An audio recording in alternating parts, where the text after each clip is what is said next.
2 years ago, he says that the corruption of journalists and major news outlets by the CIA is routine, it's accepted, and it's widespread. And how they do it, they have a club, like a Bilderberg model, a club with the name Atlantic Brücke. There, all the senior editors of all the big medias in Germany meet with top politicians, top investors, top banksters, top everything, and that's how they agree what to tell. The other organizations, just to show the system, they have clubs in every major part of society. So, meaning they have a club for journalists specializing in medicine and healthcare, which could be the explanation that we very rarely hear about well-working alternative medicine and methods of healing, including how to get rid of cancer and other very well-known facts. Why don't we hear about it in the mainstream media?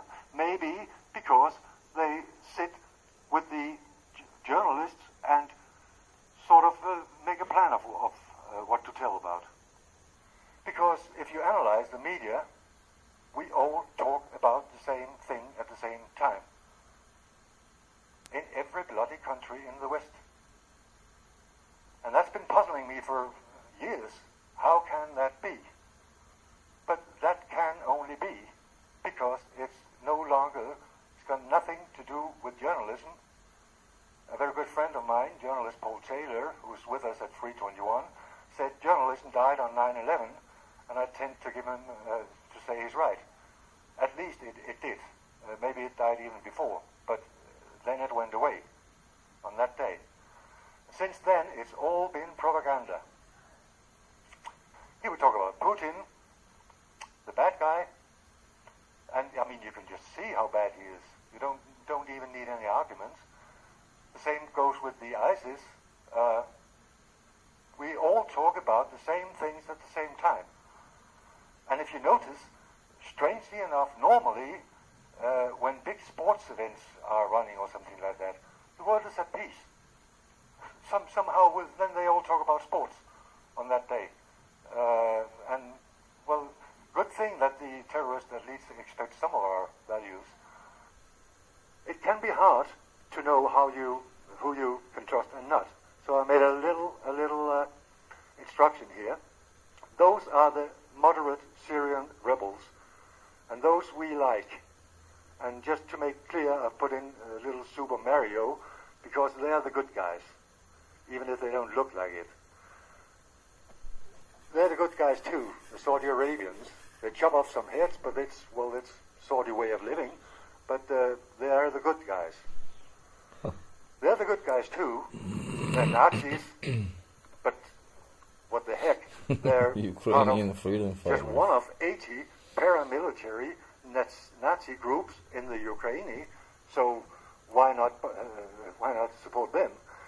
Last week, actually, the U.S. Senate or Congress, made a law saying that it's no longer, from now on, it's no longer allowed for American military to train exactly this regiment, the Azov regiment, because it's immoral what they do. The U.S. Congress just banned this activity, so maybe we stop it now. But it's nothing new, and the CIA entered Ukraine in 1953 or 51, 1953. Yes, 1953. And why did they do that? They did that to Nazify the country.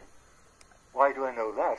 Because I've read the papers published in 2015 about the origins of the CIA's relationships with the Ukrainian nationalists. So read that and stop any talk about coincidence or anything. These people are made by the CIA in a big operation called Project Aerodynamic in order to destabilize Ukraine, in order to finally install a right-wing government friendly to the USA. They ladies and gentlemen, that's what happened. We all supported Saddam Hussein until he went into Kuwait. We even delivered the gas that he used to kill the Kurds. So forget any talk about him all of a sudden being a bad guy. My good colleague John Pilger said that if journalists and broadcasters all over the world had done their jobs regarding the Iraq war, we would never, ever have gone there. And that's true. And I can add to that, that goes for 9/11 too. We would never have entered in this meaningless war on terror if the journalists would just basically do their job. So they have a huge responsibility. And those journalists sitting out there, still in the mainstream media, they have to be on drugs. Otherwise they can't live with themselves. It's a no-go. Though I don't know how they sleep at night. And I really don't care. Thank you. But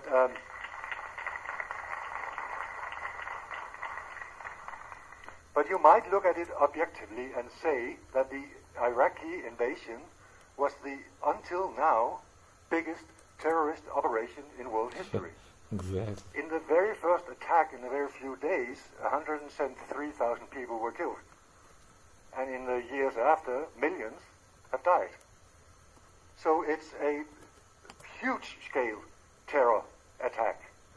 And again, the infrastructure was destroyed, millions were homeless, and a bunch of money is made by the West in rebuilding the country again.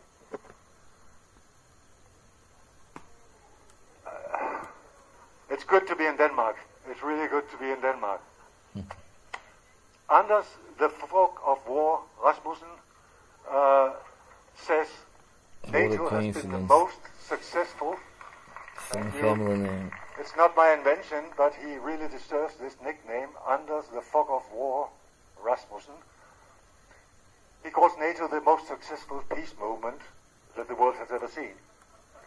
He should be ashamed of himself, but I think he's really not able of being ashamed. He should ask the people in Belgrade, for instance, how do you feel about the NATO peacekeeping movement? Because that's what we did, keeping the peace. We bombed the hell out of this city and the country and destroyed a lot of lives, and all the same story over and over again. And it is no surprise, we know today, yes, behind that was the CIA, because the CIA supported, trained, and operated the so-called Kosovo Liberation Army. It's all a CIA-controlled operation. We know that too. I even called the Danish television many, many years ago, because, as I said to the editor, how come you just, it was called in Danish exactly, Liberation Army, Befrielseshær. How can you use a name like that on one part of a war, indicating clearly that this is the good guys, and okay, then the other ones must be the bad guys. And they did change it. They did find some other, I don't know. But this is a fact. It was a CIA operation, and the NATO, the whole war was based on a lie of a genocide that didn't take place. Period. And this, a lot of good journalists will tell you about. Yes, as I've made this myself, I've put myself in as well. Yeah. But that's a very important point. I thought for many years, I was the only journalist in the world, but I can promise you I am not. I am definitely not. Right now we have in German alone, we have 70 different authors. In the English version, I think we have 15 or 20, I don't remember. But point is, there are good journalists all over the world. They have left, you don't find them in the mainstream media because they're journalists. So they make websites, they publish books, they make lectures, they do whatever they can. And what we do on Free 21, we connect them. So I'm almost at the end now. I have no idea how long I've been going, but I'm almost there. But briefly, Free 21 is, as I said, about reintroducing journalism. And of course we have a website. On the website you can find this magazine, and I've brought it here because we publish this magazine. The idea is very simple. Here you have a traditional article. If you imagine this article being printed out as a Word document, it would have no value. If you imagine this article being printed out from a website where it was with HTML and all this stuff, you'd get out 7 pages and a lot of codes, and it has no value. What we do, we lay out the story, and then we put it on the net in order for people to download it. We have, as I said, we have around 100 people now behind the system. We have groups of layouters, researchers, transcriptors, doing video transcripts, copy-proof readers, all the stuff you need to make a newspaper we have.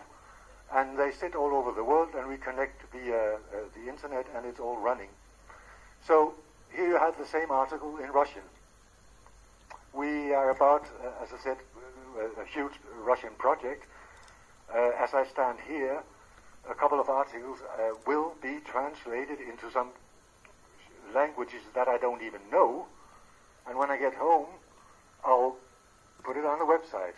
So we have Hungarian articles, we have Turkish articles, we have Russian articles. It's all there. Here you have an article on Hungarian, I think. Point is, now this article can be printed out in Hungary. Every printer connected to the internet is our delivery route, so people can print it, and once printed, it can't be changed, it can't be censored, can't be controlled, it can even be copied. That's why we say power to the paper. We make information analog, and analog information cannot be manipulated. So the knowledge, thank you. So it's very important because the internet is full of bullshit as well as the mainstream media. So what we do, we try to find the credible things, and it's not that hard at all because we always put in the sources. Point is, when you have made the layout like that on as day one, you can, at any given time, you can go in and put together a standard magazine because you've already done the job. The article is already there. You only need to touch it once. That's the principle. So every 2 months, we go through our website and I select 15 articles, or something like that, for the next number of the magazine, 52 pages. We published 150,000 copies last year in Germany. This year we are going to publish even more. We have founded a union in Germany running this whole thing, and we are coming with French versions, and it's really going to go through the rooftop because anyone can participate. And there you see the system. We have a lot of content, a lot of different articles, and we just choose the best ones and we put it in the magazine. There we have 1,400 subscribers. They get 10 copies each. Means you can't just get one. You get a little package with 10. And that's in order to create activism. Because what do you do with 9 extra magazines? Well, if you like the content, you give it to your friends. And that way we have reached all levels of society in Germany. Young people tell me for the first time they're able to discuss these things with their parents without their parents saying, oh, that's just some load of bullshit from the internet. No, it's not, because we put in the sources in the magazine. We do the job. We're journalists. We are not in the business of manipulating. So, thank you.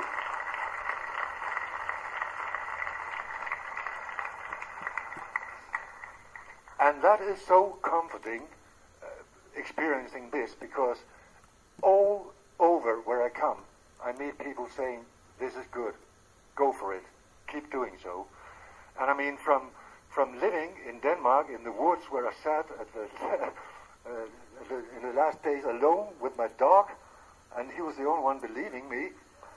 I mean, it's really a paradise coming out there, because that is what the world needs. The world just needs free media, and then everything would be good. We would choose completely different politicians if we had free media.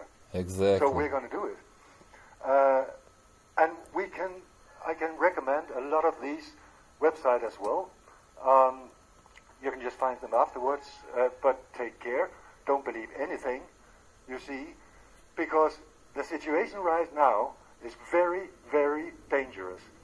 The U.S. is right now renewing, they're putting in new nuclear weapons in Europe as I'm speaking. Short-range weapons, and it's a very, very hard signal against the Russians. As Willy Wimmer says, the U.S. is poisoning the climate in Europe. That makes my colleague say a world war has begun. So break the silence. And it is time to break the silence. I'll rest my case with these very, very wise words from a very wise man. Thank you very much for listening, and thank you. Thank you.